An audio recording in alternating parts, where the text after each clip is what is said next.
Welcome to bonus episode 4 of Review Rewind Star Wars Summer. This is the podcast where two friends watch movies of old and ask, were they good? I'm Mike. And I'm Joseph. And continuing on our journey, we're talking about Star Wars Episode 4, A New Hope. When it came out in 1977, it was just Star Wars, right? Correct, yeah. A New Hope was not added until, well, it was added retroactively. I'm not sure when that happened, but I think after the original trilogy, I believe. Yeah. But we, in this time period, in this time stream, we know it as A New Hope. This podcast is not being recorded in 1977.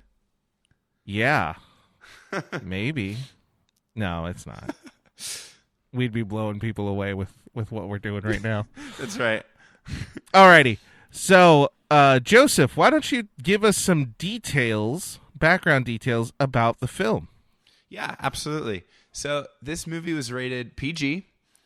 Genres listed as adventure, action, and fantasy.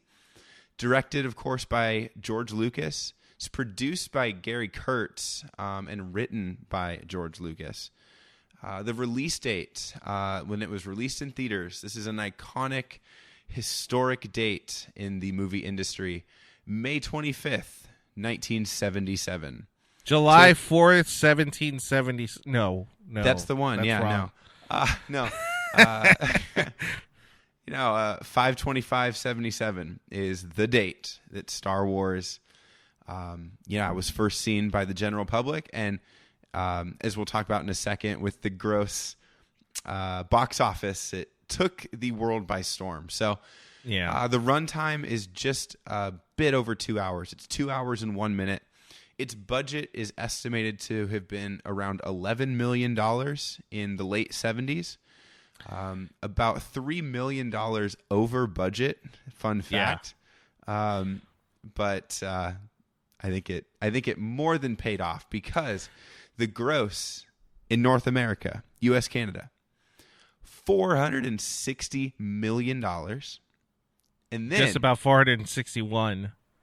Yeah. It's pretty close. It's pretty close.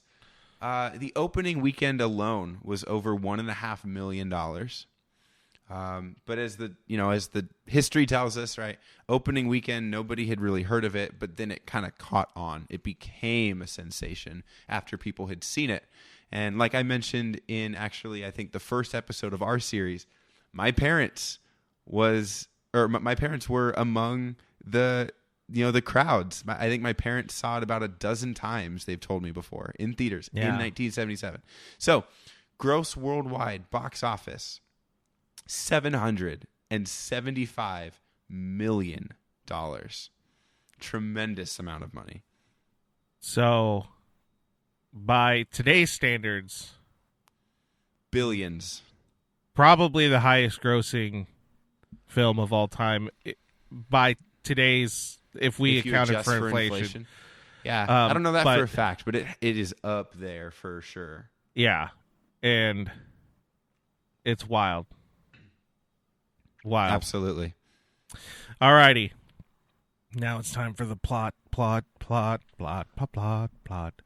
Oh, a long time ago, in a galaxy far, far away, Princess Leia, Carrie Fisher, is held hostage by the evil Imperial forces in their efforts to quell the rebellion against the Galactic Empire. Luke Skywalker, the Joker, Mark Hamill, and Captain Han Solo, Indiana Jones, team together with the lovable droid duo R2-D2 and C-3PO to rescue the beautiful princess and restore justice in the galaxy.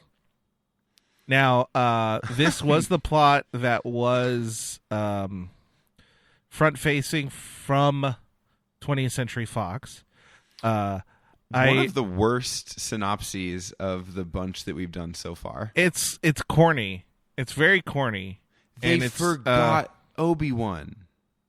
Yeah. They didn't mention the Force. And Chewbacca. They didn't mention the Jedi. Yeah. They completely stripped out anything particularly fun about the plot. Yeah. it's it's so funny because I don't No mention of know. the Death I don't Star? know. I don't know when this came out. Like Sure. this plot synopsis, but it's clearly from a studio that doesn't fully understand the film, and it's just very funny that even to this day, the available plot synopsis from the studio is still like this garbage one that doesn't understand the movie at all. That's right. Um, so, I wanted to preface. Did you end up watching the one I sent you? Yes, I watched So, the decentralized. My goodness, the despecialized. So, we have a mutual friend, who we worked together, who shared a version of the original trilogy called the despecialized version, which was I think it was a team of people. It wasn't just one person, but a team of people who took all the available versions, the HD specialized versions, the Blu-ray, snippets from the original, because when George Lucas did the specialized version in the late 90s, one of his big things was that it is now, technology was at the place finally to achieve his vision. And so one of the things he did was he actually made a point of ridding and preventing the sale of the original That's cut. right. And so the original cut's really hard to get to, and these people, this team of people, worked really hard to get as much as they could of the original, and so they edited together a high quality, a Blu-ray quality film of the original cut. That's right. And it is quite an experience to watch. It feels very nostalgic, even though I don't remember watching the original one. My first Me neither.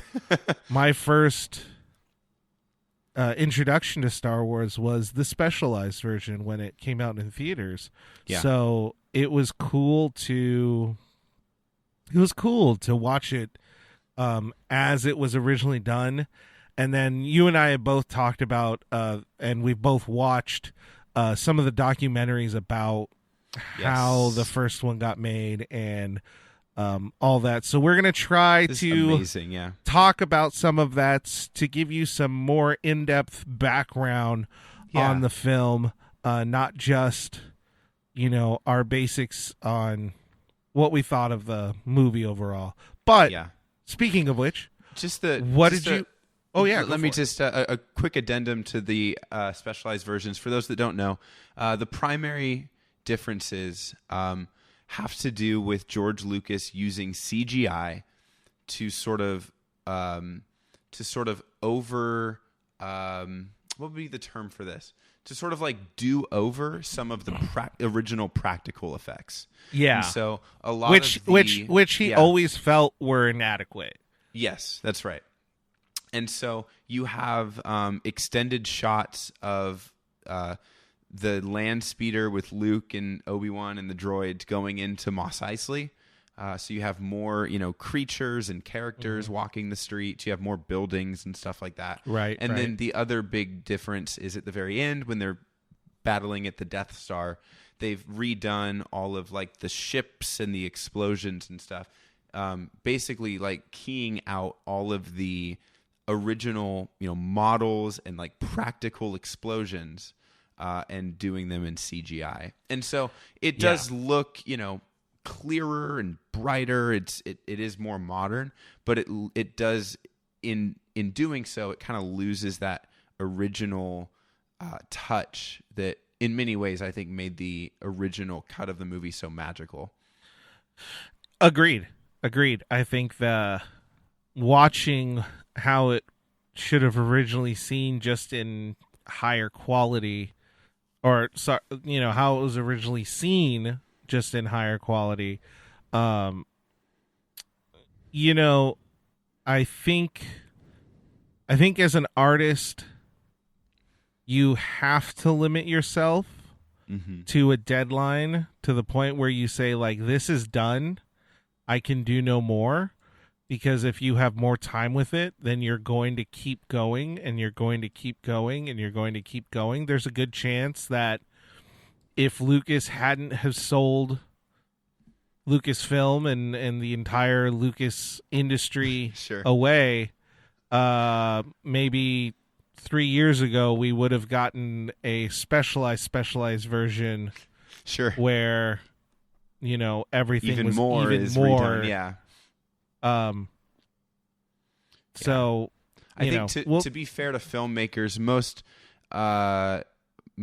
if not all, deadlines are set by the production studios because they need to hit a release date. They want to get it out in May or in December because that's when the crowds come. And Right. The filmmaker or the CGI artists, all that kind of stuff, they're usually cramming to meet that deadline because they lose a ton of money if they have to push back the release of a movie with all the marketing and interviews. And but stuff I also think that A New Hope released, and it's from 1977 on. It literally has become one of the most beloved movies of all time. That's right. On Absolutely. its own merit. So, the next part, the specialized part, that's on George Lucas. Like that's strictly on George Lucas. But yeah, I get what you're trying to say. That like we have three more episodes to talk about it. Yeah, so absolutely. We're good. So what did you think of the movie overall? Dude, I am. This is such a funny place that I find myself in mentally, having watched episode 4 this time around. And really, I mean, watching all these movies this time around, knowing that we're going to be recording, this podcast series and stuff. It's not that I'm necessarily coming to the movies with new eyes, but I think I'm coming to the movies with, I guess, giving myself more permission to think about them rather than like passively sit back and just like take them in. Right. And so as I've tried to, I guess, gather my thoughts about episode 4 since rewatching it, a week ago or whatever, my immediate thought, like the first thing that came into my head as I was watching this movie, knowing that this recording was going to happen, is I have no idea, and we're going to save this for the end of the episode as always, I have no idea how to grade this movie. I have no idea. I have no idea how to give this movie a rating, because on one hand, this movie, and I will go into more. We'll both go into more detail about each of these sides of the equation. Right. On one hand, the movie does have various flaws and drawbacks, and the film's low budget shows in ways that no other movie in this saga has to deal with. Right. Right. And as a result of that, I think overall, my vibe of episode 4, as sacrilegious as this sounds as a Star Wars nerd, I think episode 4 is one of the least rewatchable films in the Star Wars trilogy. Or, the saga, for me personally. It's just dated, and that's just a fact. And that's not a bad thing. It's still a fantastic movie, but it doesn't draw my attention and get my blood pumping like many of the other movies do. Right. Right. And that feels a little bit bad to say. On the other hand, this movie, of course, is the one that started it all. Right. We would not be here if not for this movie. We wouldn't be talking about any Star Wars movie or show or story or anything if this movie hadn't happened. Right? Right. And so this is the one that introduced generations to this galaxy, and it's iconic and historic in a way that few other movies ever have been in history, let alone Star Wars movies. Right. And that is my tension is my overall takeaway, is just what do we do with this? This is unlike reviewing, unlike watching and reviewing just one of the other Star Wars movies that we can pick apart the story and this and that. This is the one where we are picking apart like a historical artifact in a way that none of the other movies have to contend with. So like that leaves us with almost nothing. I don't want to say nothing to go off of, but like it's like hardly an answer to the question, what do I think of the movie overall? But that's just where I'm stuck. No, that's fair. That's totally fair. Man, that is the conundrum, because we're not looking at it through 1977 eyes. We're not. I think if we had been young people, even our age, on the outskirts of the Vietnam War and the economy and Nixon and all the issues that were going on, and even the movie landscape of working to be hyper realistic and oftentimes cynical, to then be exposed to Star Wars. Yeah. Sadly, that's not an experience we get to roll on. That's right. Our experience is we're watching this. In some cases, you're watching it as the first of a trilogy that is completed and has been completed for years. And that for what there are going to be some people who are going to be watching it for the first time, who are watching it as the fourth movie in this saga, already completed. You know, that's right. Which that alone will give you a different perspective, which that one is more to maybe how we watched it. I think I watched A New Hope before watching anything else, and it was even before episode 1 was released. Yeah. So, you know, I do have that experience back there of having watched it prior to the rest and prior to the existence of the rest. The hype was there, but they did not exist yet.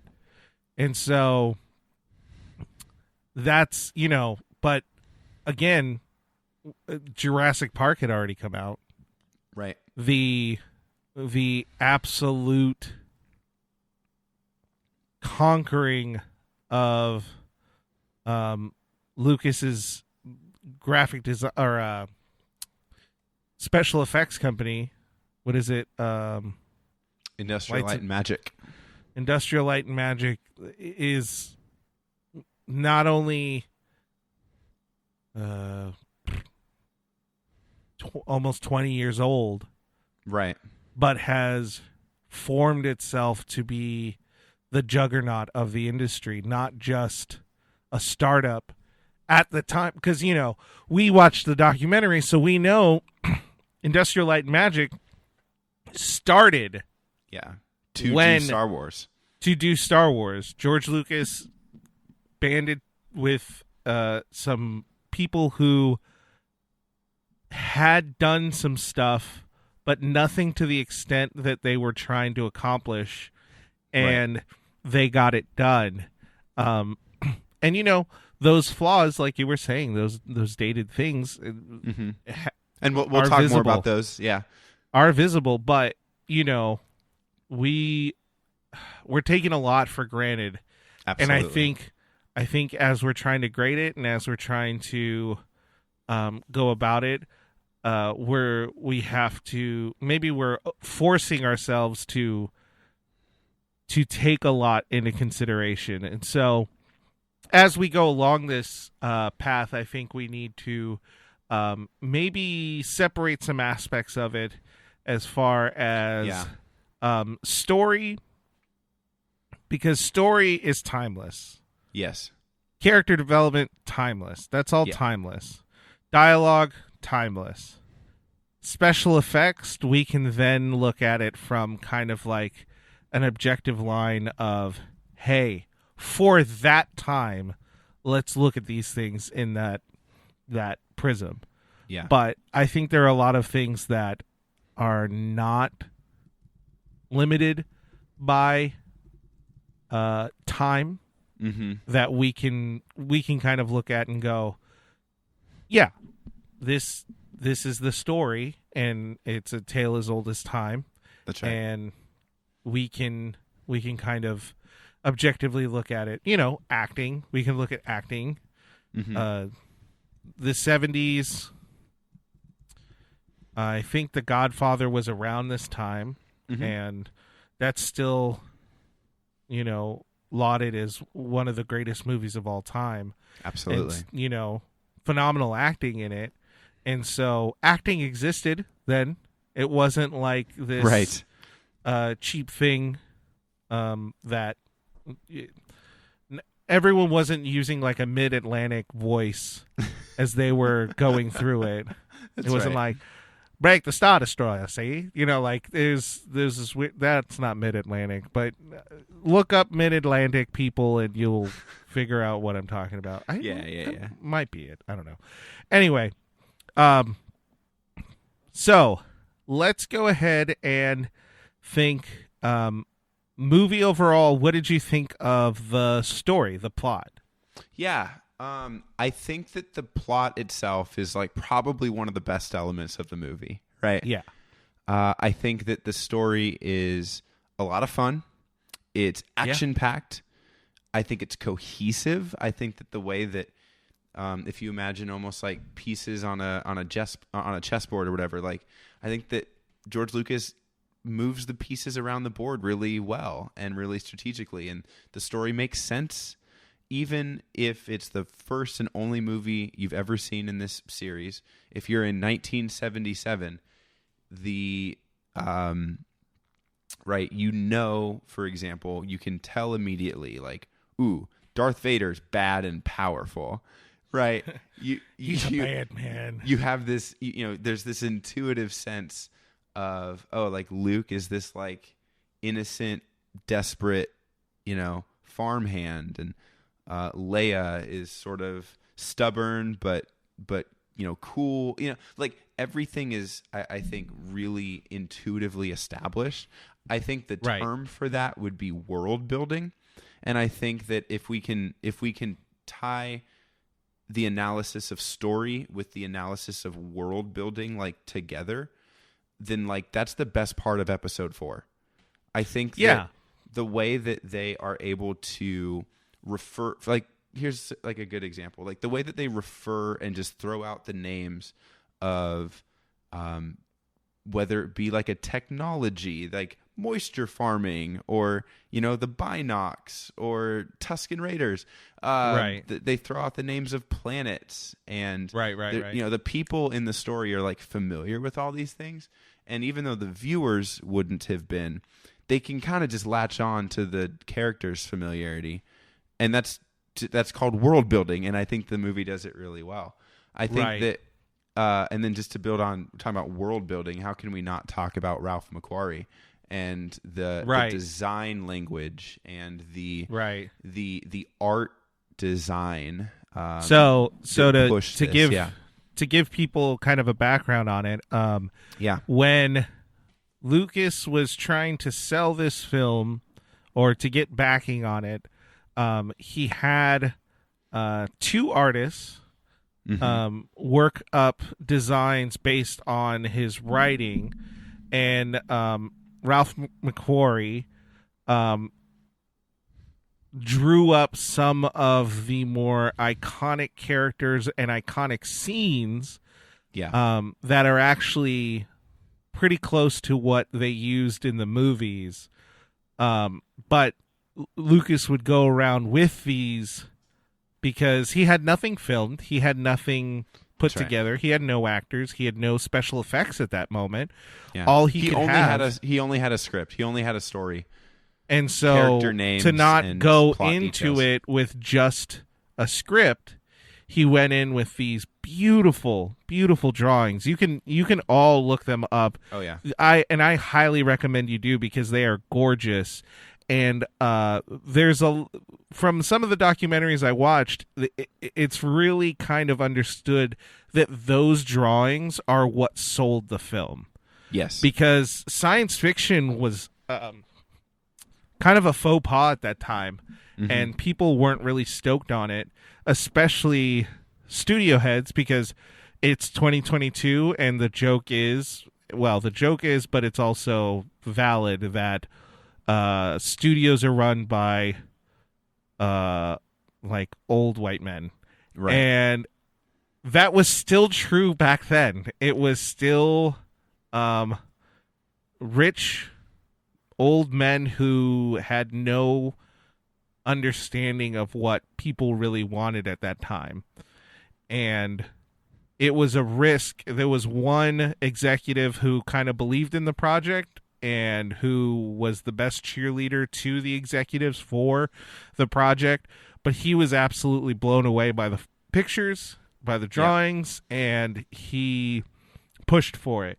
And so there's a lot of evidence to say that these Star Wars happened because of, yes, the mind of George Lucas, but the mind of Ralph McQuarrie and do you know offhand who the other artist was? I think it was think it was Colin Cantwell, I believe, was the guy.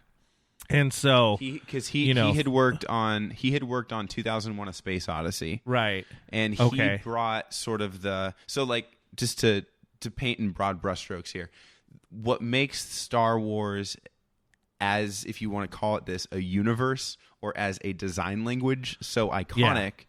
Is that it's what George Lucas referred to as a used universe or a used future. So this idea of things are dirty and like rusty and falling apart and they look cobbled together. Adam Savage, one of the Mythbusters, put it really well one time. He goes whenever he worked on episodes 1 and 2, designing ships and stuff. That's where most of the Mythbusters met.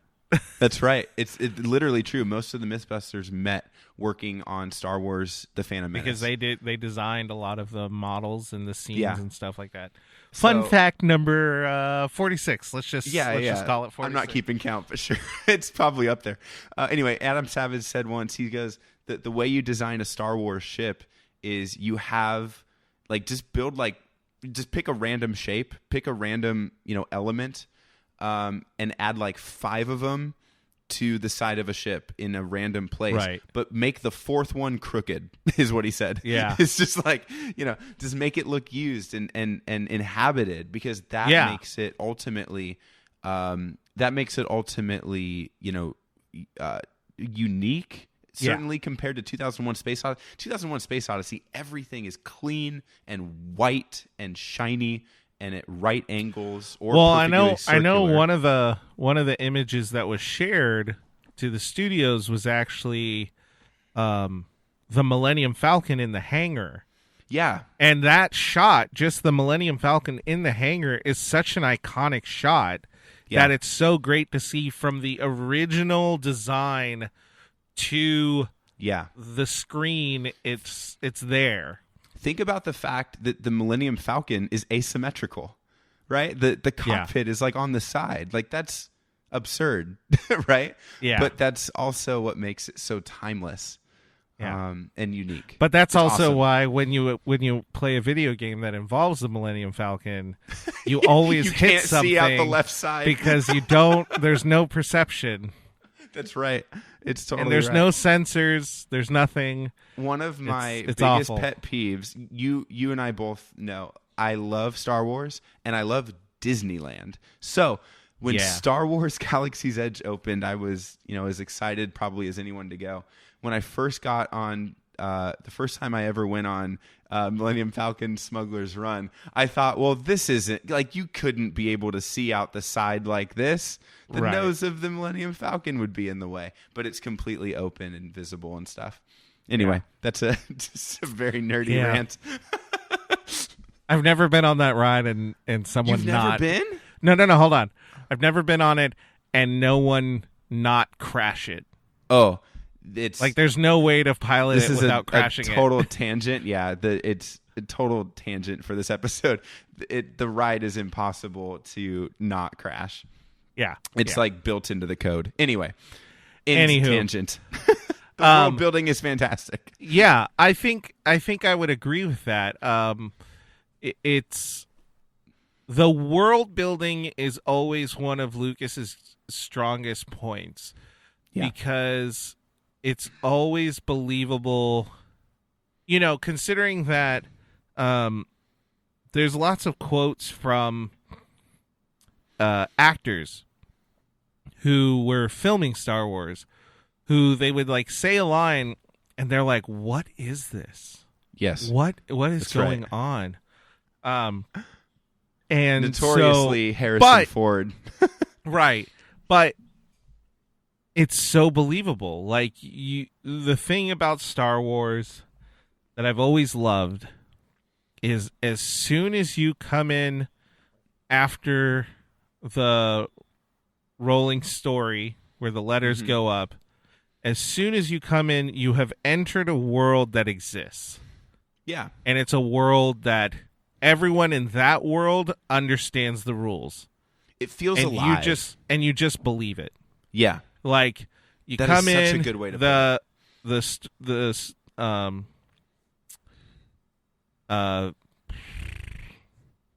the Imperial ship takes the rebellion ship. There's clear tension. There's a little battle that ensues. Leia understands who is trying to get them, understands what is at risk, puts the message to the droid, sends it to the person she trusts the most. So you've already got this story building. We do not see Ben for 20 minutes, 25 minutes. At least, yeah. But we know he's important. Yes. We know he's vital to the story. And that is story building you can't pretend on that. No. They did so well. He wrote it really well in that aspect. So I would say, yeah, story building, I love it.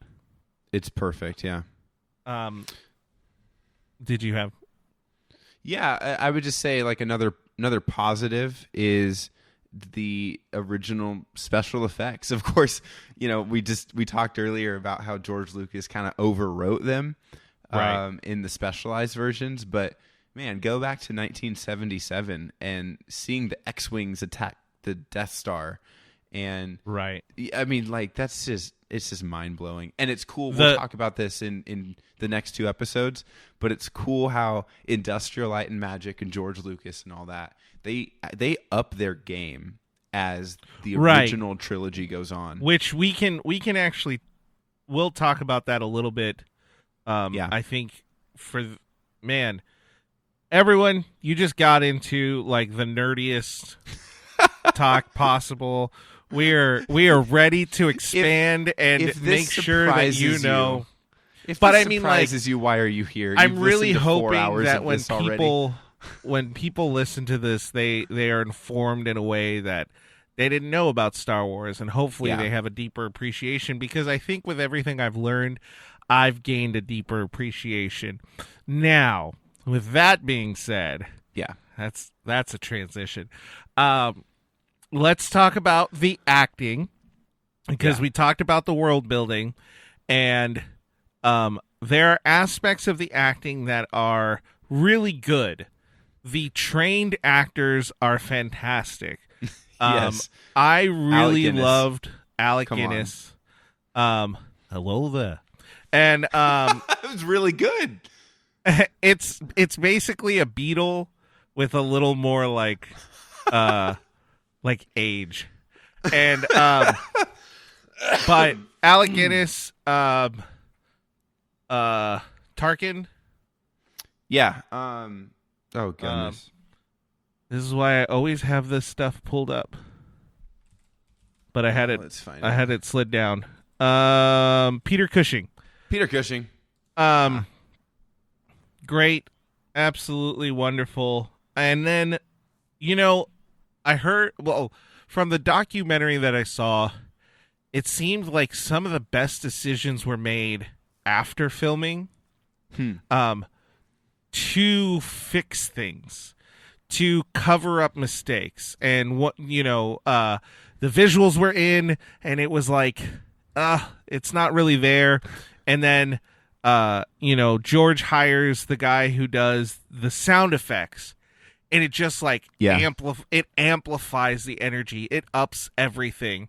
And then he, I think he wanted to hire him, or had planned to hire John Williams the whole time, because George Lucas and Steven Spielberg are really, really good friends. John had just done Jaws, so like there was a connection there personally. And as soon as the music came into play, I think George said when he watched one of the recordings that he was just awed. Like he was just awestruck. The music was gorgeous. Yeah. And, famously, not infamously, but famously, one of the greatest soundtracks of all time. Yeah. Most iconic soundtrack of all time. I don't think people realize how much Star Wars soundtrack like goes through. Now, with that being said, I bring that up to, there are those things to help with pacing. What they were fixing was technically the directing. And I say that because we're talking about actors. You had Carrie Fisher, who mother was an actor, and father, they were in the entertainment industry. Mark Hamill, brand new to it. Mm-hmm. Harrison Ford did American Graffiti, but George actually didn't want him to be in the movie because he wanted fresh faces.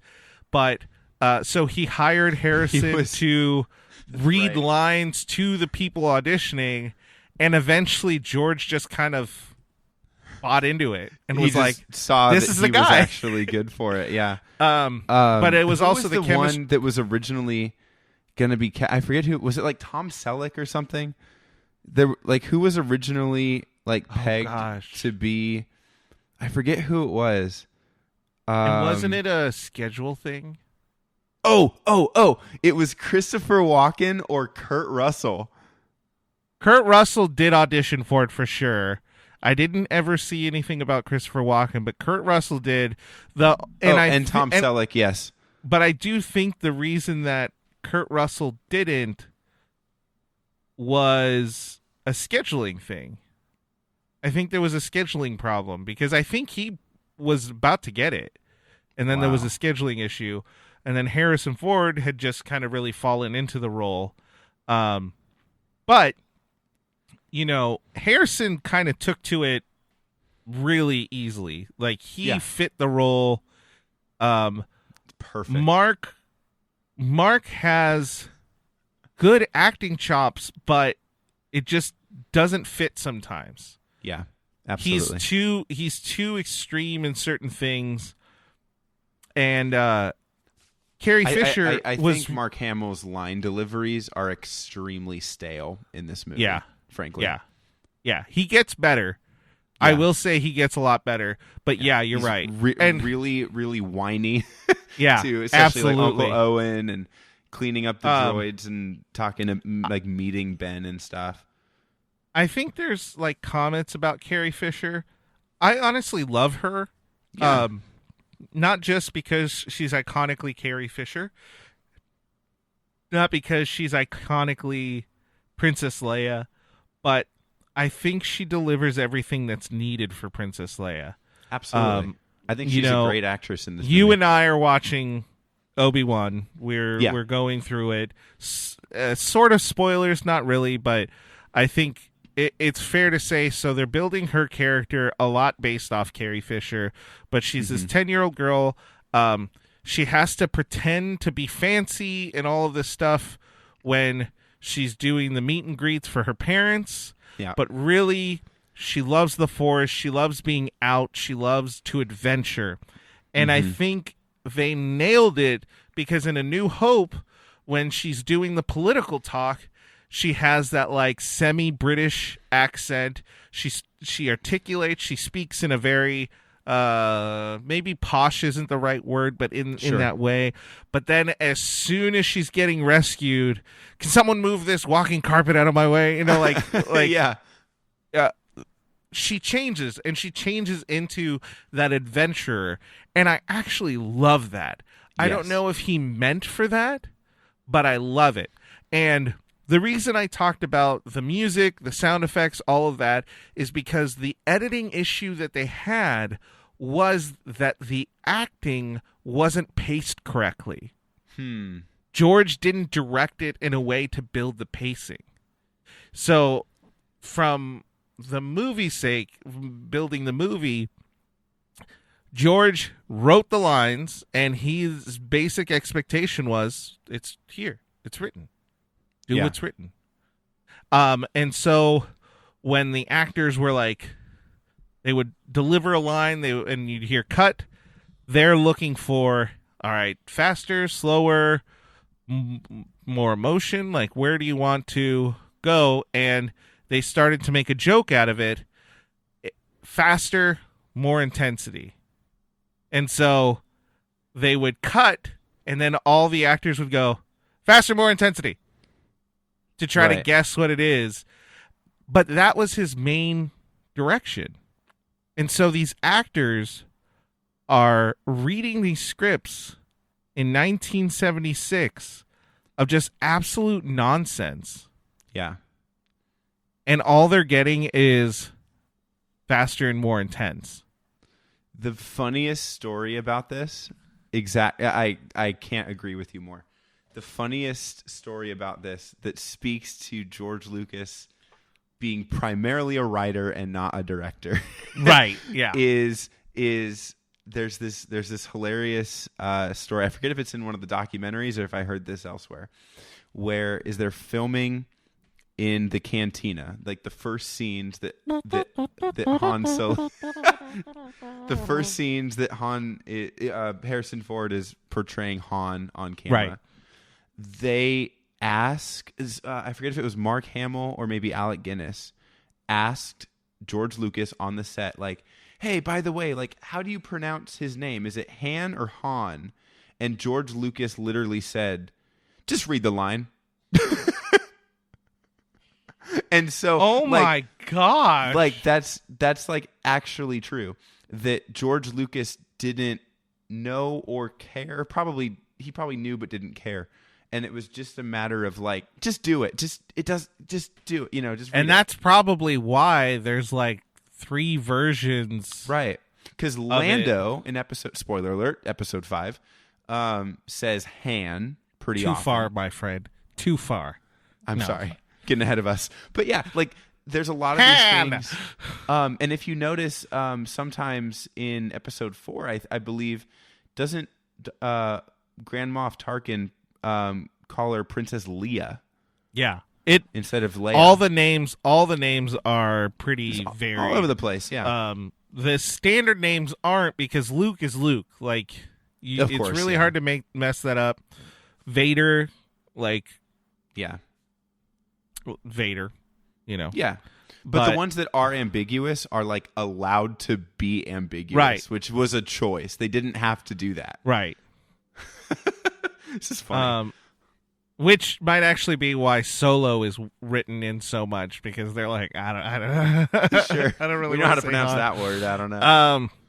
Yeah. So I think acting overall is surprisingly done well. But I think direction is lacking so much that, I'm giving a lot of credit to the actors for having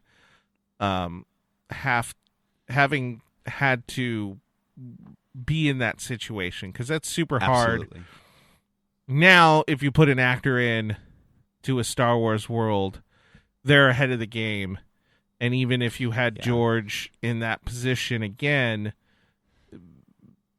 it's a world we know, but they didn't know it in that time. And so there's grace there. Mark is just a kid who's just whiny and, whatever. But I think he's carried by the people around him a lot. Yeah. Which is a testament to the acting of Harrison Ford and Alec Guinness. And to be fair, I think we may have even talked about the same thing being true in the prequels. That you have Ewan McGregor. Frankly, Hayden Christensen is a good actor. Right.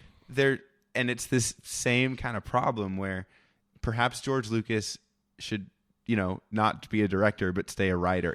Right. That's a really broad brush for who am I to say that. But there's also evidence that says that could be a possibility because the Indiana Jones series he wrote, but he didn't direct it, and those are great.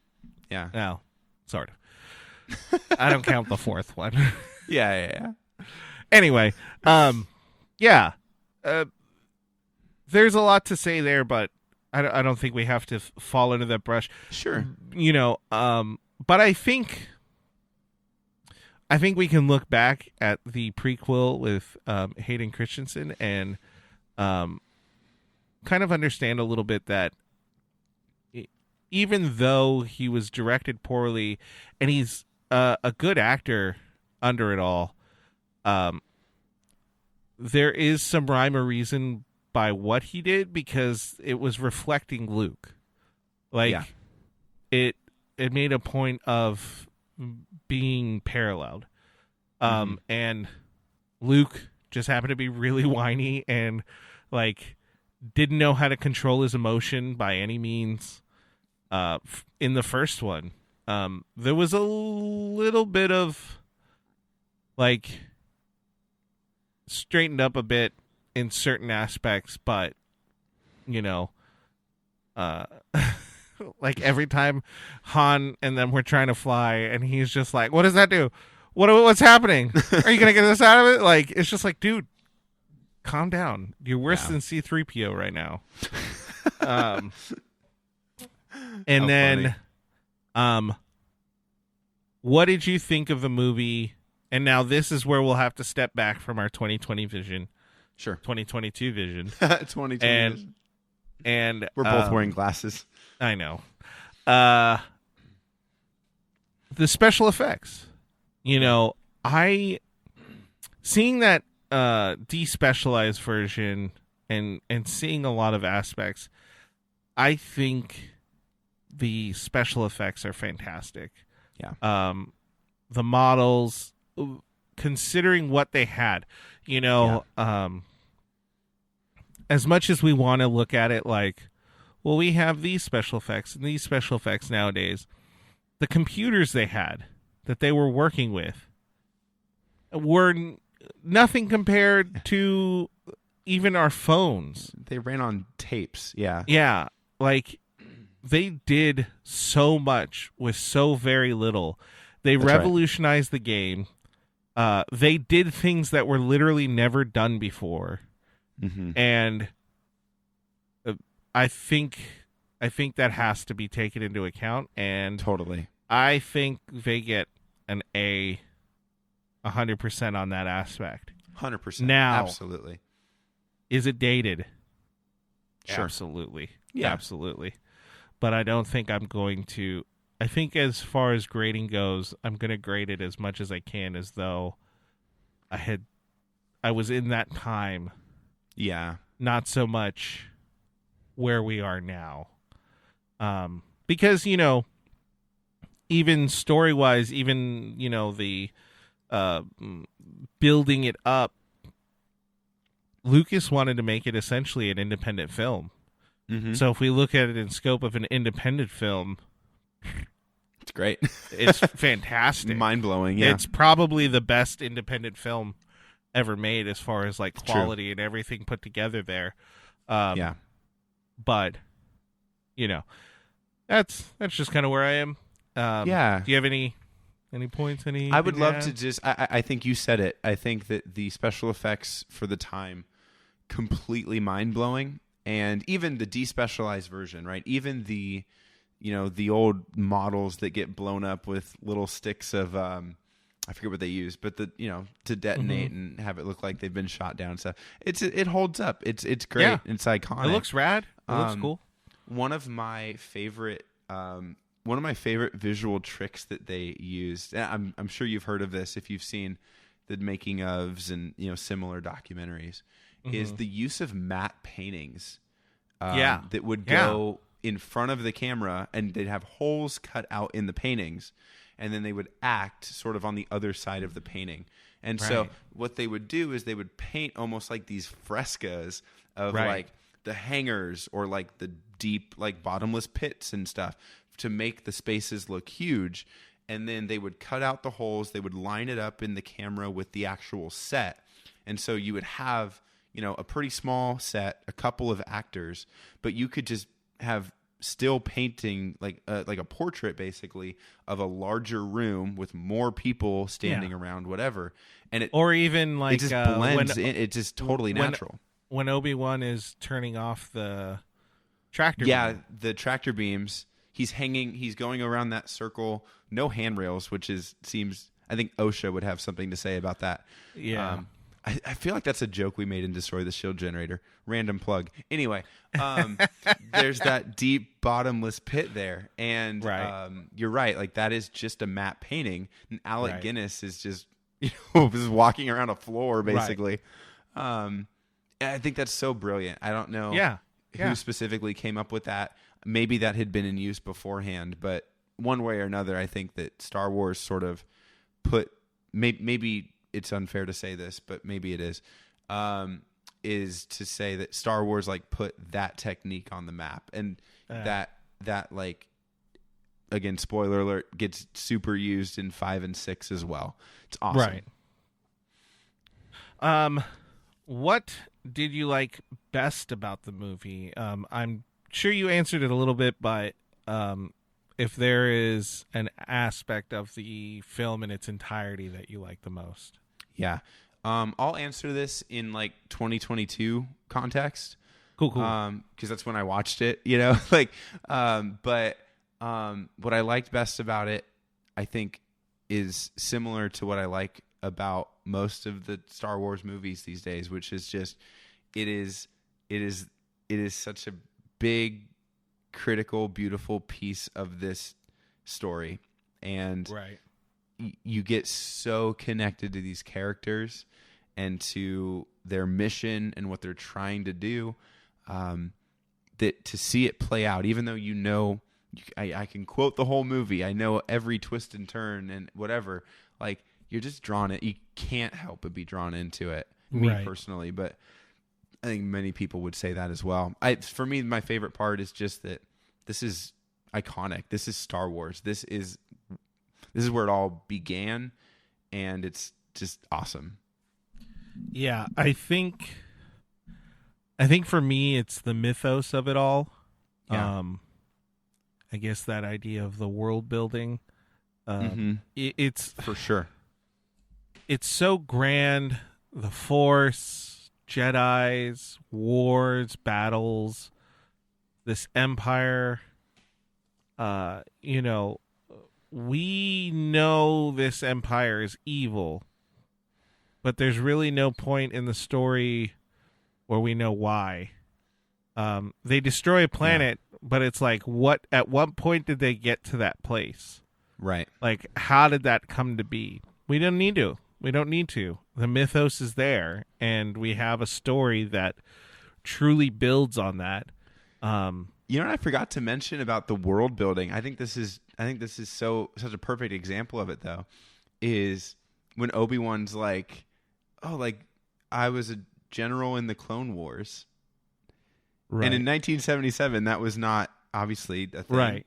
And that is not even like the Clone Wars as a topic or as a time period or in this story or whatever isn't broached until like 2003, 2005, whenever you have episode 2 and 3, the Clone Wars take place between those movies. So you have sort of at the end of episode 2, Yoda says like, begun the Clone Wars have.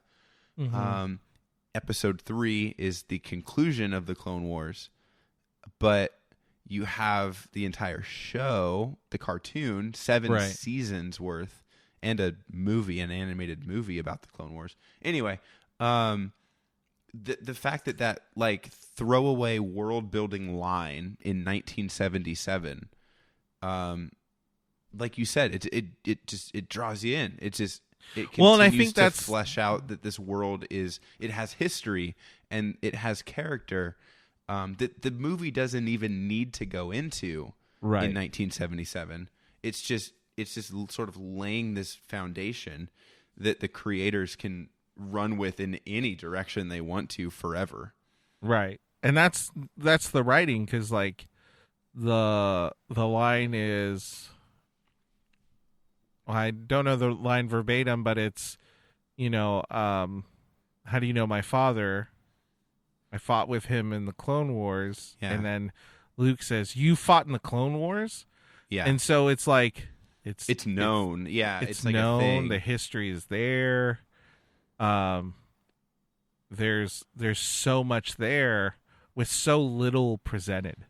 Yeah. And that I think is the mythos. Like, I think that is so good, and bar none, I don't know of another thing that, thinking of like the Marvel Cinematic Universe, I feel like it takes them 30 years to explain the Tesseract. Yeah. And the Infinity Stones. But you have this one movie that it's just a quick world building thing. Yeah. But you're like, there was a battle. It was important. And, it makes me think too, because I'm like, 1975, 74 when he was writing this. Mm-hmm. And clones? Clones is a thing? They're talking about clones? What are we doing? What are we doing here? George was onto something, man. Anything else you wanted to add before we move on to the next question? No, I think we've gotten I think I've had a great opportunity to share everything that I love about this movie, at least succinctly. I think anything else would be redundant and rambly. We're not about that. Let's go ahead and shift. Let's go ahead and shift here. What did you like least about the film? Sure. So it's kind of like what I mentioned at the top, which is just to say, again, as heretical as this sounds, like, I don't know, episode 4 a little boring, isn't it? Yeah. It's it's dated, and that's it. Like, that's really the answer, but it's not a bad thing. It's not inherently a bad thing at all, but it's old and it shows. I think that the film's low budget, a pretty quick production schedule, those show. We talked about the kind of the stale acting and stale dialogue sometimes. Yeah.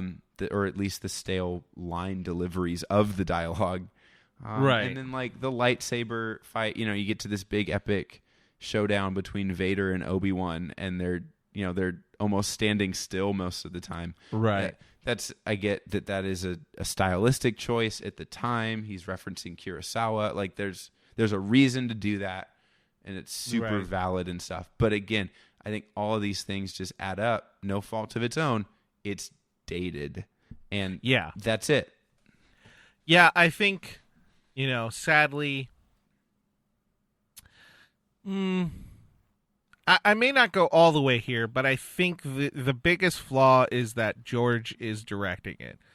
I think that's the biggest flaw, and I say that because it was such a big endeavor, and I don't think he even understood how big of an endeavor it was.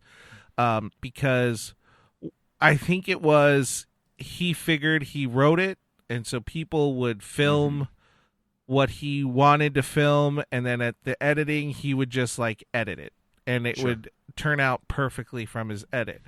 But what he found was, once he got to the editing, there was a lot pacing, like you were saying, some of the acting notes, it fell flat. Yeah. And I hate to say it, but that's on him. That's on the directing. Yeah. He just did not realize what he had in front of him. And you know, I'm I I've directed music videos and they're dumb and silly. Yeah. So I'm not going to say that I would be able to do any better. But I do think that maybe a more experienced hand, I would have been very curious to see what would have happened if, say, Steven Spielberg had a hand at directing it. Sure. That's a whole world that never happened, but I think yeah, go ahead. I'll let you finish. It's just the thing I like the least is just the directing, and not because George is inherently bad, but he had new actors that he wanted to have new actors. He made a point of hiring unknown actors, and then he never directed them in a way that helped them to give the best performance. Most of the stuff that happened as far as special effects go, he had a hand in editing them, but he wasn't there directing them as they were doing it. Right. It was, an assistant director and the person in charge of special effects that was getting kind of the notes, seeing what George wanted, and then putting it together. And so, like, a lot of those fight scenes, those are space battles. For that time and everything considered, very exciting, very cool, very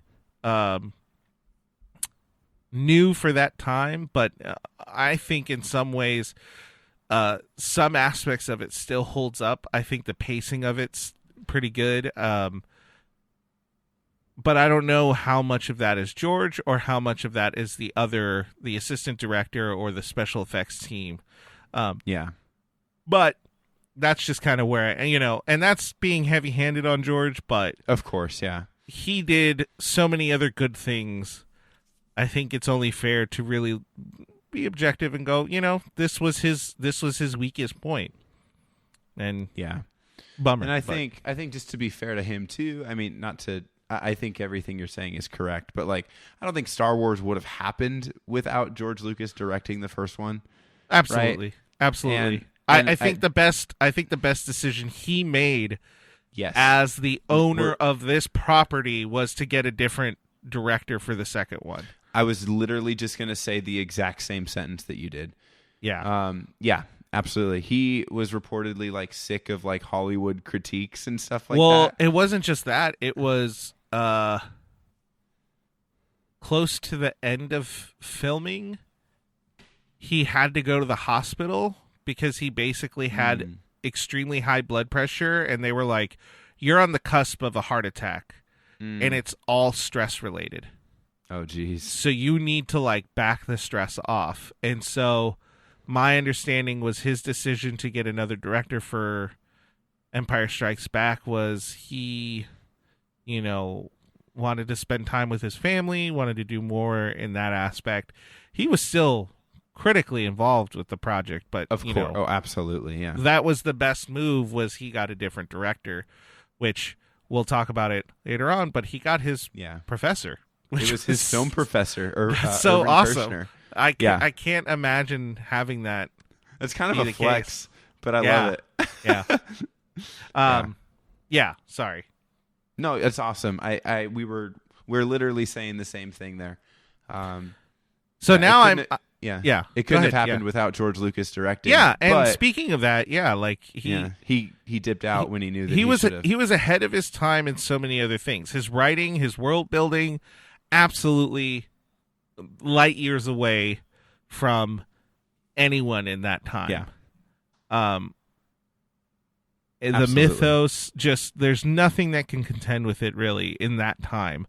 Star Trek has a bit, but I think for what the Star Wars world built in one movie is just overwhelming to maybe the years of TV show building and even movies further on. I might get some Trekkie hate for that, but Sure. that's just where I'm at. But then also he built an empire with starting Industrial Light and Magic. That's right. No pun intended, empire. Yeah. But he was savvy enough to say, hey, give me this percentage of the gross, and give me full rights to merchandising. Which apparently in that time that wasn't a big thing. Like, merchandising wasn't very popular, and that was actually what brought that $1 million, 1.5 million to the opening weekend. Was That's right. They were selling t-shirts, toys, and they were going to like conventions and giving people like slideshows of the movies, and then giving away shirts and stuff. And that's right. There became this bubbling as the movie that no one saw coming. The trailer had like nothing in it and came out like December, right before the movie was supposed to release, and they had nothing finished really. Like, in the trailer, the non lit up lightsabers were in it. Right. So just the stick sabers, That's the right. pre special effects. And so the thing that really was revolutionary for George Lucas was the merchandising and the licensing. And it's, that's how he was able to fund the second one. That's how he was able to secure a loan for the second one, and that's right, the third one. But what I liked least about it was also the thing that was the cornerstone to this movie, which was George Lucas. Absolutely. So I'm giving that to say, like, even though I don't like his directing, I understand how important George Lucas is to Star Wars. Yeah, I'm in the same boat. So now we're moving on to maybe a little more direct to Star Wars. Sure. Who was your favorite character? Man, that's like a hard question. This is so hard. Thinking about it. Because this is the... I mean, like, you can argue, so not in terms of favorite, but just in terms of like a main character. You can argue that Luke is the main character, probably pretty easily.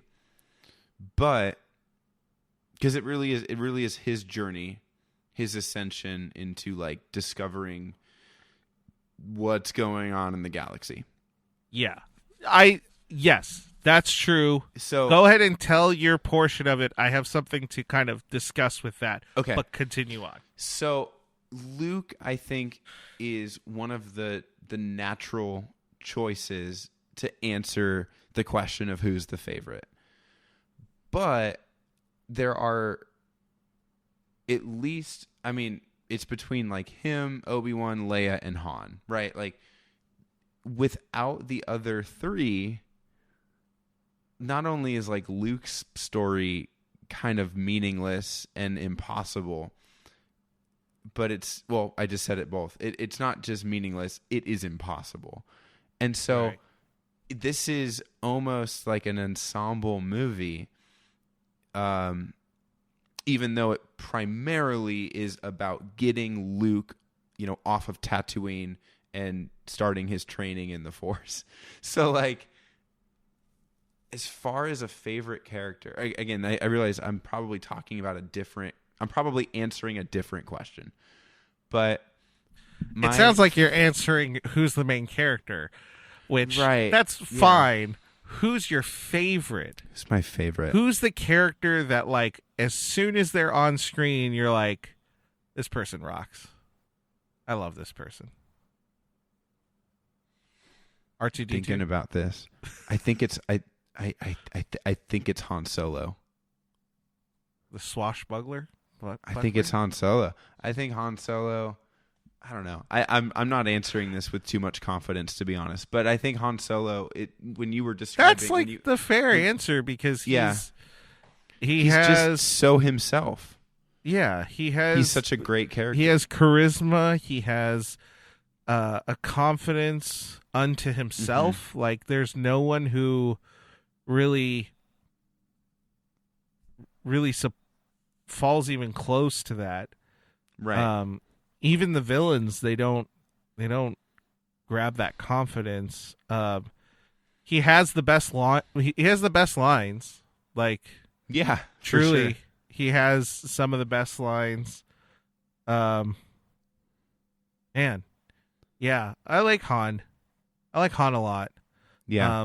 I love Alec Guinness. I love the Yeah. Obi-Wan is my choice 1B, yeah. I think it's between those two. But I think it's not just Obi-Wan, but it's Alec Guinness in the scope of it. Like he's just such a fun character. An character, an actor. What he brings to the table is so fun. That there's so much that Ewan McGregor had to take from that to build his own Obi-Wan. Yeah. And I just love it. I think mine is Princess Leia. I think everything about her, she's, how to put this? She's the heroine in distress, but she's fighting it the whole time. Yeah. She holds her own. Strong. There's the only reason she's in that position is because she literally has the power of an entire, battleship, whatever, against her. Yeah. But, she is strong-willed, smart, makes all the right moves. Everything she does is chess, and she's winning. And I just really like her. I think she's funny. She's strong. Everything about her. She's I think one of the most well-rounded characters in the whole story. I think Han is the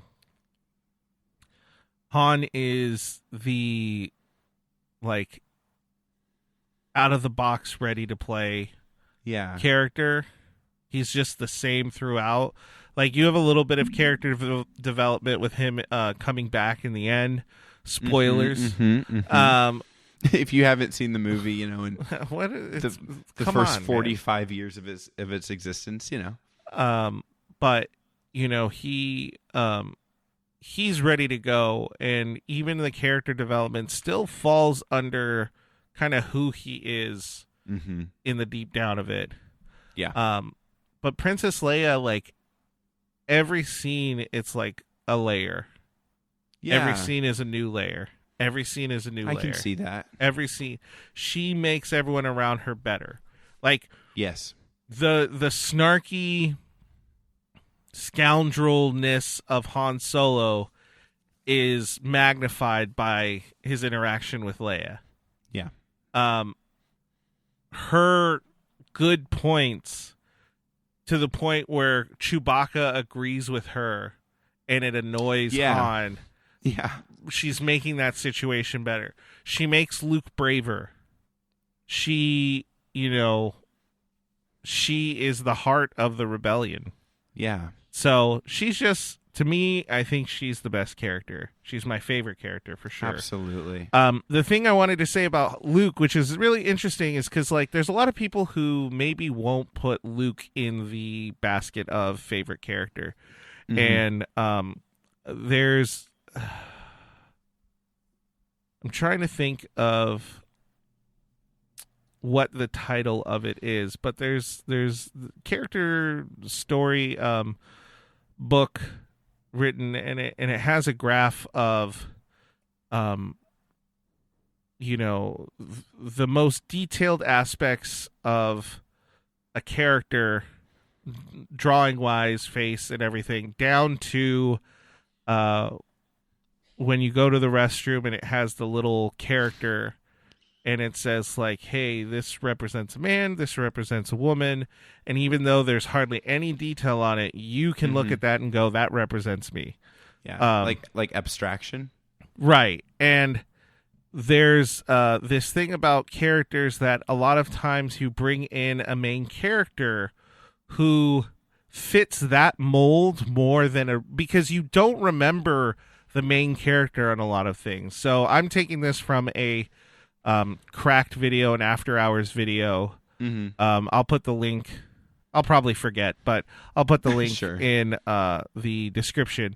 But basically the point was like, one of the lines from it was, think of the best movie series the best movie, whatever it is.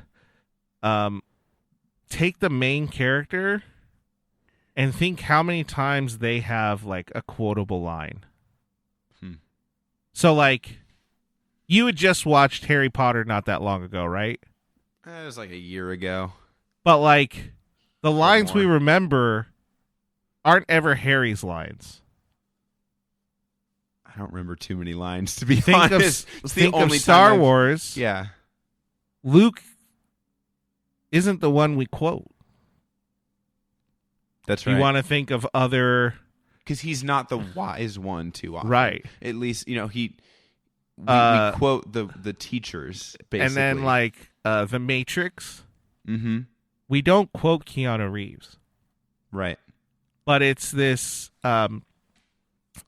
Sometimes they write in, and I don't know if it's like purposefully or if it's just this trope that falls into play when you're writing something. But oftentimes the main protagonist is someone who doesn't necessarily have the most there, so that you can see yourself in that character. Mm-hmm. And so Luke is kind of stripped down because we want to see ourselves as It's Luke. more accessible. And that's why we like the other characters more. We're quoting Yeah. them. And I think we'll talk about this in the sequels 7, 8, 9. I actually think that's why people like the hardcore jerks out there who like hate Rey for Sure. the sake, like basically because she's a woman or whatever. Sure. But I actually think they hate her because she is a developed character. Like, they don't see themselves in her because she's not us in a lot of ways. She's Sure. strong. She's battling a battle that no one else is fighting. Like, Yeah. she hits that. Luke is a whiny kid who wants to go hang out with his friends, Go on and his adventures. adopted parents don't let him. Yeah. And that's the start of it. And so you automatically are like, I have asked my parents to let me go somewhere, and they Yeah. didn't let me. They weren't immediately burned to death by the Empire, but Yes. there is this connection there. And then, so like, you see yourself in him during those scenes at the farm. Yeah. And then when he goes to find R2, that's where your imagination goes, I'm living this now. Yep. Totally. And I think that's why a lot of people, maybe there are a lot of people out there, and maybe it's older Luke, but I don't think a lot of people in A New Hope will say Luke is their favorite character. You're probably right. And I think it's that archetype. And I think it's because of that Brilliant. that system. You're totally right. I think And that's why, like, as really we're talking key. about it, it's like, who is the favorite character? Because you think you're supposed to say Luke because he's the main Yeah. character, but we see ourselves in Luke, so we are like Luke witnessing what's going on. Yes. And so we are Totally. seeing these fully developed characters while we ourselves are developing with him. So I think Yeah. that's that's so fun. I've never thought of it like that. But yeah, that's totally and true. so now as we see him develop, especially in Empire and then in Return of the Jedi, when he Oh, man. becomes a formed character, Yes. we can then say, I think my favorite character might be Luke in that one. Sure. Because Easy. I haven't seen it yet. Well, I've seen it before, but like Of course, yeah. recently I haven't re-seen it. But to this day, he's always been my favorite in Return of the Jedi. So I'm excited to see, with that in mind, do I have that mindset? Oh, that's so fun. That's I love that. That's a little writing philosophy rabbit hole we just went through. That's but, amazing. That's my mind is a little bit blown here. So I'm going fun. to credit the people at Cracked and Soren Bowie, who was at least the character who said it. Yeah. Was there something you didn't understand about the film? Was there anything in the film that happened that you were like, I don't think that ever really gets answered? No, but I will say, just in the if you've been listening to this series, you know that I've watched like cuts with deleted scenes. Right. I already talked about how I didn't do that for this one. I watched the despecialized version, which does not add deleted scenes. But there are deleted scenes for episode 4. Yeah. And pretty much all of them take place very early in the movie, and they involve Luke on Tatooine before the droids come around, basically. Right. And so isn't it him with Biggs? Biggs, yeah. Yeah. So Ewan McGregor's uncle. That's right. Yeah, that's how he got the part. Oh, that's so funny. I forgot about that. Well, that's not how he got the part, but that's how he got connected. Yeah. Connected, yeah. So, fun fact number 47. Yeah. Well, there were probably a few in between. We went like an hour without one, yeah. Yeah. Just we a got lot of really unfun facts in the first 20 minutes, and then loads of none for an unfun hour. facts, and then we just added a fun fact. Yeah. Anyway, so like I was saying, most of these deleted scenes, they're of Luke before Ben comes around. It's basically like, what does Luke's like normal life look like before this adventure kind of kicks off, while he's, an adult at least. And so it's mostly about him sort of like discovering that the Empire is like in, Tatooine's system. In fact, the original like opening shot of the movie, which I think is hilarious, we now have, of course, the iconic, who could forget it, like the blockade runner going over the camera, and then the massive Star Destroyer coming after it. That, again, should never be touched. That's perfect. But originally, hilariously, in contrast, the opening shot of the movie was originally, the original shot of the movie was originally Luke looking up into this, like the sunny sky with his binoculars and seeing like the battle from the ground. And it's like this really cool special effect where it's like kind of this, almost looks like a reflective like mirror kind of thing that they get the Star Destroyer to show up in. And it's just like these little like flashes, and it's meant to be the Star Destroyer like shooting at the blockade runner. And so it's just Luke like, looking at him. Yeah. Wow. And then later on, there's another deleted scene after the battle all kind of like happens and Leia gets captured by Vader and whatnot. He goes to, I don't know if it's like Tashi Station, like he says, or if it's somewhere else, but he meets up with Biggs and some of his other friends at this little like hut in the desert. And They get like, high. He's like, guys, No. He's like, guys, the Empire's up there, and Biggs is actually a member of the Empire. He's a part of the Imperial Navy. And he goes like, yeah, like whatever. They probably don't care about us down here. Like he even has a line about how like the Empire probably wouldn't even like come and crush us if we put up a rebellion against them. Like no one cares about Tatooine.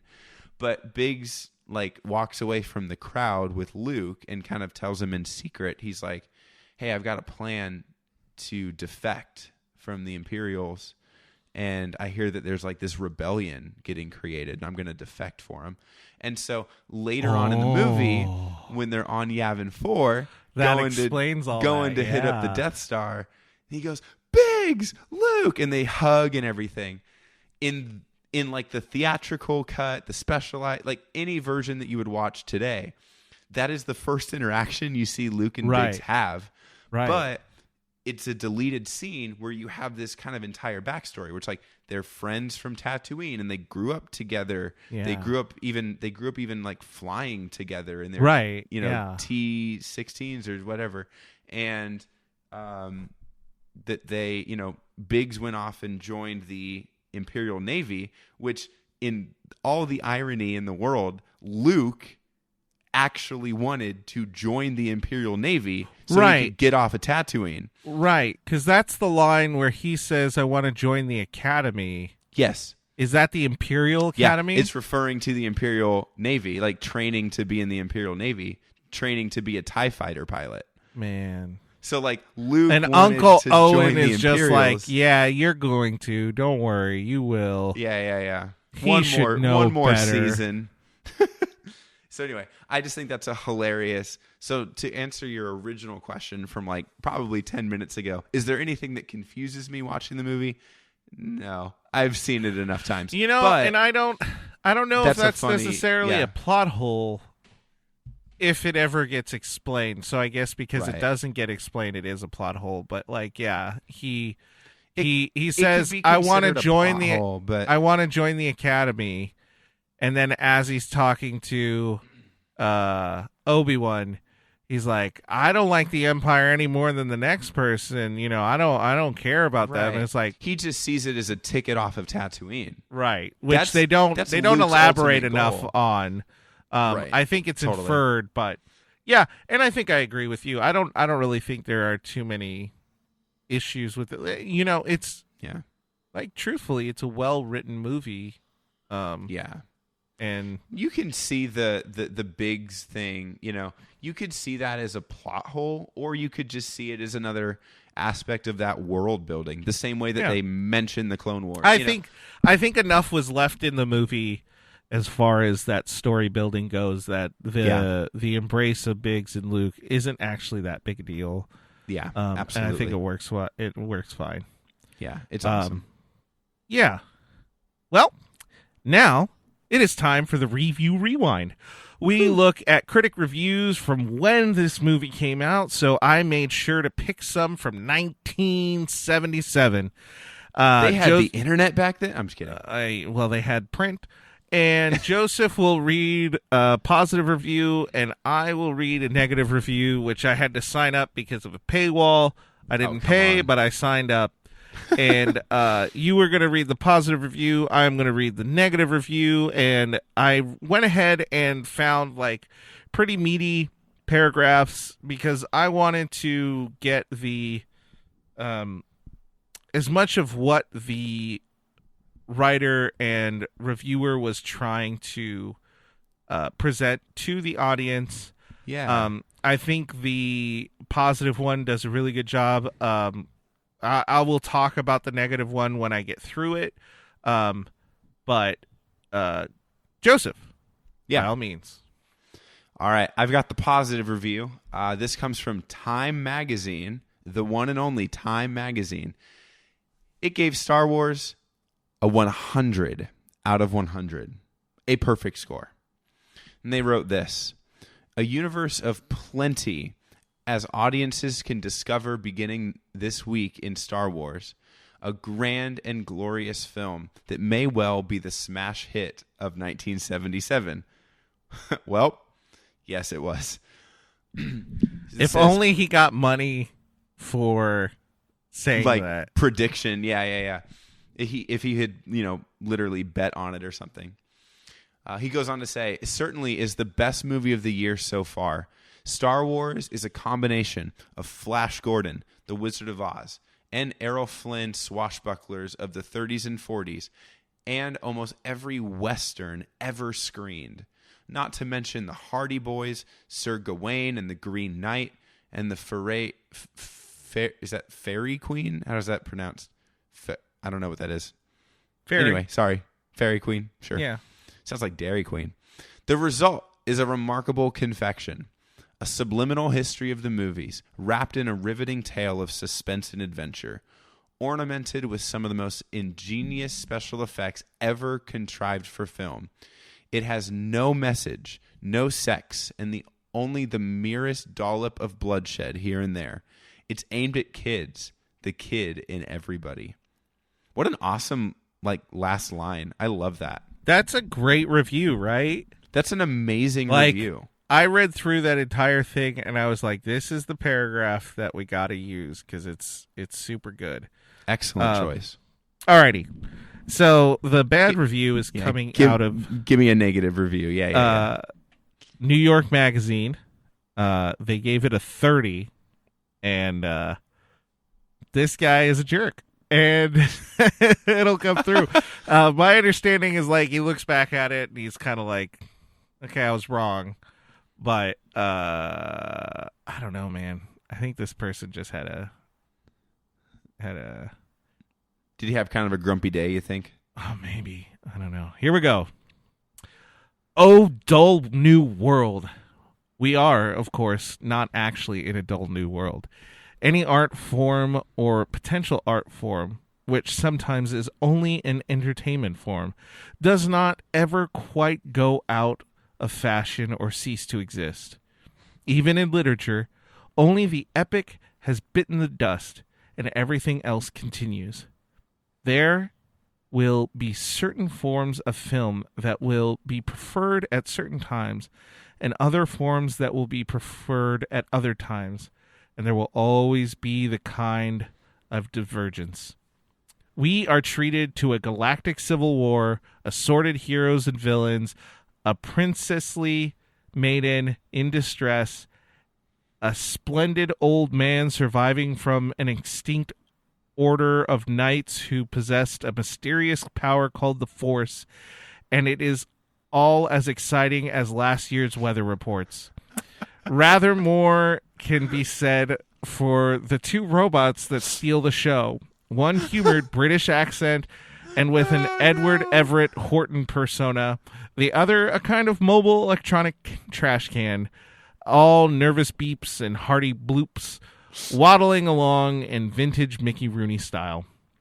There are glimpses, too, of interesting new animals and particular hybrids, but they don't do or say anything novel. For a while, this is funny, as it doubtless meant to be. Finally, though, we do yearn for something really new. Why, even the best fight is just an old-fashioned duel. For all the swords have laser beams for blades. Wow. Right? Right? What is that guy's problem? And it's so funny how wrong. Yeah. How wrong. Because ultimately, as you go through it, ultimately, he's basically saying, this is a flop, and it's going to be a flop, and we're not going to have stuff that's going to be like this anymore. And he's so wrong. And it's just so funny. And it's one of those things that, objectively, character-wise, George Lucas didn't do anything new. He even made a point of saying, here are the ideas I'm basing these off of. He had I don't know if it was a professor, but he knew someone who was, top of the game philosopher of that time, who he checked in on and would basically say, does this work? Is this understood? Is this hitting the right points of philosophy? So he wasn't trying to necessarily start something new in the scope of the story and philosophy. And so that was apparent. Right. It was, this is a fantasy tale of good guys and bad guys, period, in space. Yes. And, whatever your qualms about the movie is, because there's lots to qualm.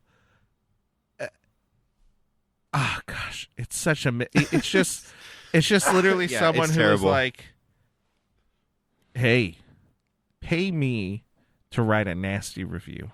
and I will he do literally just he took all of the things that are in, like, he described every element of the movie, including like all the fun things or whatever, and then he just kind of put a negative spin on them for no reason. Right. Exactly. Like they have laser beams for blades. Isn't that bad? But it's also, you are in this world of 1977. You've never seen anything like that. Right. You schmuck. Like, you haven't seen anything like that. So you can't just, like, you can't call it a novelty. It was, in that time, just a new turn in special effects. Yeah. And he, like, ignores it because, I don't know, he thought there were too many aliens. Right. Anyway, I get the totally feeling this guy just totally probably disagree just with doesn't like any sci-fi, perhaps, like, which, that's fair.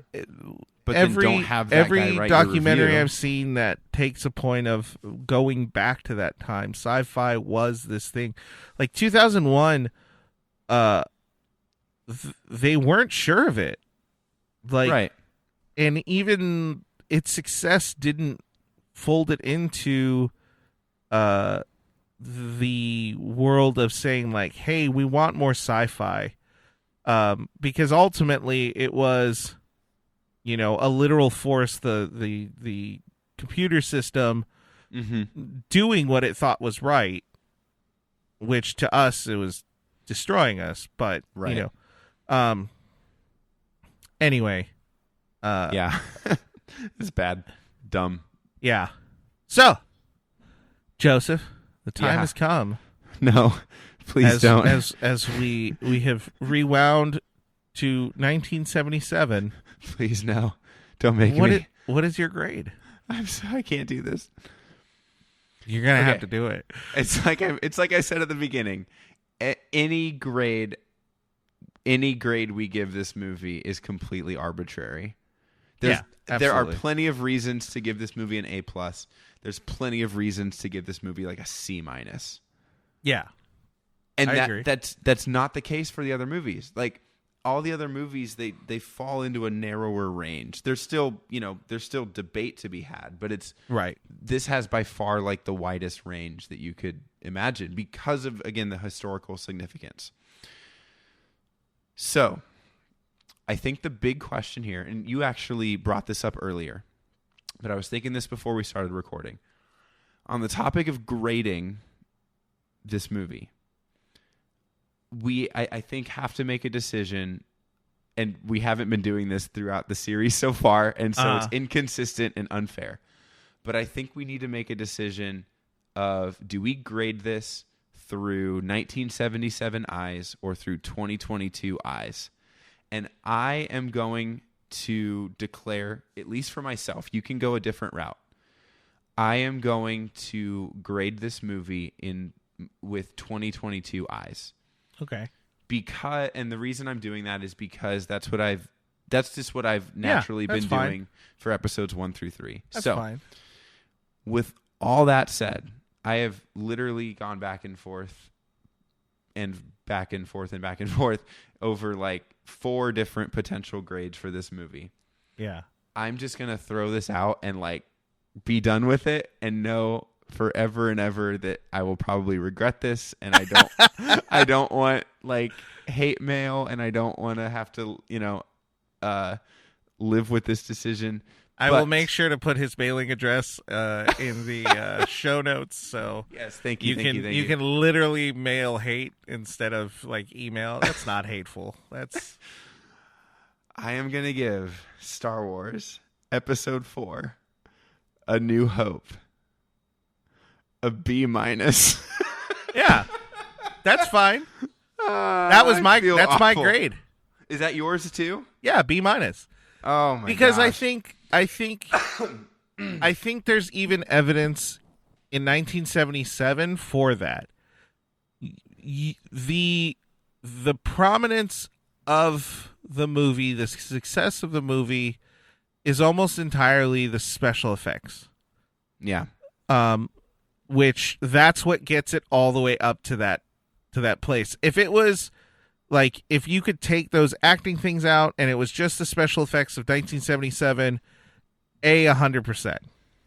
But we have a film that went over budget and had to cut some things, some poor direction, some editing that had to get fixed, that because things didn't get filmed the right way, they had to do little tricks and things to edit it and, add more time to it. Like the classic example of that, like, this is something they were able to fix it, which means they don't lose as many points in the grading scale, or they were able to put a Band-Aid on it that made it hold together. But like when the Tusken Raider is holding the bar over and they run it backwards and then they run it forward, that's simply because the actor who did it didn't do it enough times and they had no other takes. So they literally had to be like, we have to extend this out for pacing. Let's just reverse this and put it forward. Like, there are those things that exist that's what it is, and I think that story is great. Pacing sucks. Some of the acting is meh. Some of the acting is great. B-. Like, this holds above middle for me. Yeah. It is, probably when we do the scoring, it's going to be somewhere in the middle. Like, when we rank them. Do you want me to do a big spoiler alert for our ranking episode? No. Okay. No, don't. I'll hold it. No, don't do it. But yeah. You probably get what I was about to say based on where I was going, but I don't know, man. We just have to wait. So only 6 more episodes to go. We have rewound the review, as we want you to also review your rewinds, and that's wrong. Anyway, B- all around. It's worth an ice cream. Can I just one more quick little note on our ratings before we sign off? I just want to point out the fact that you, Mr. Michael Alvarez, gave a B- to both Star Wars Episode 4, A New Hope, and Star Wars Episode 1 of The Phantom Menace. And I also want to say, grade. Once we do the ranking, that's going to make a lot of sense. Are you... Are you like me? Like, do you have the rankings kind of preset? In your mind? I know. Yeah. In my heart of hearts. Yeah, I know. Yeah, I'm actually keeping a document with all 9 of them, and then as I watch them, I change a little bit and stuff. But yeah, whether that was preset or not, it doesn't surprise me at all. I think they're in the same boat. I think their problems are the same. I think their good things are the same, and they just fall into the same pit, but they also shine in the same way. And I think if you watch Episode 1 and Episode 4 back to back, or Episode 4 then Episode 1, it's there. Yeah, it's there. Yep. We'll talk about that more in the ranking. But yeah, who's gonna? Sorry, one more. Who's gonna addendum? Who's gonna kill us is James. Probably. James is the kind of Star Wars, and this isn't. I don't think that he's incorrect or wrong or bad or anything. But I don't think he listens, so don't worry about it. That's true. But James is the guy. James is the kind of guy that says, Episode 4 just like default handicap to the top, number 1 A+ because of the historical significance. I disagree with him. Me too. No. Yeah. I think my number 1 should be objectively the number 1. Sure. But I also think that like top 3 is going to get real fuzzy. Yeah. It's going to get real fuzzy. For me, it's a top 4. Yeah, exactly. Yep. Alrighty, so, I always get stuck on here, but I'm going to have the music flowing up, and then, catchphrase. All right, everyone, see you next time. Bye. Thanks, y'all.